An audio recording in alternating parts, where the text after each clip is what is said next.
પાટણ જિલ્લા સહિત શહેરમાં રાત પડતા જ હાડ થીજાવતી ઠંડી પડવાની શરૂઆત થઈ છે ત્યારે રાત્રિ દરમિયાન મહોલ્લા પોળો સોસાયટી સહિત જાહેર માર્ગો ઠંડીથી લઈને સુમસામ ભાસતા જોવા મળતા હોય છે ત્યારે આ ઠંડીના તસ્કરો લાભ ઉઠાવતા ચોરીઓના બનાવો શરૂ થયા છે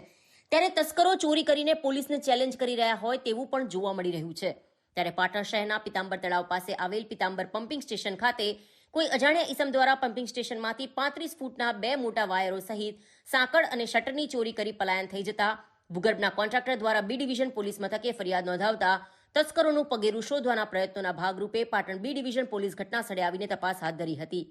ત્યારે પિતાંબર તળાવના પમ્પિંગ સ્ટેશન પર ચોરીનો બનાવ બનતા રાત્રિ દરમિયાન પોલીસ દ્વારા કરવામાં આવતી પેટ્રોલિંગની સામે પણ પ્રશ્નો ઉદ્ભવ્યા છે ત્યારે શિયાળાની ઋતુમાં પોલીસ દ્વારા મહોલ્લા પોળો અને સોસાયટીઓ સહિત જાહેર માર્ગ ઉપર પોલીસ બંદોબસ્ત સઘન બનાવી ચોરીઓના બનાવ થતા અટકાવવામાં આવે તેવી પણ લોકમાંગ ઉઠવા પામી છે. ભૂગર્ભ ગટરની પમ્પિંગ સ્ટેશન પિતાંબર ત્યાં એક કેબલ ગયો,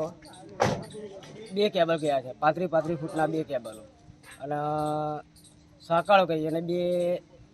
પેલા શું કહેવાય લોખંડની જાળીઓ ગઈ છે અને 30-35 હજારની કુલ ટોટલ ચોરી થઈ.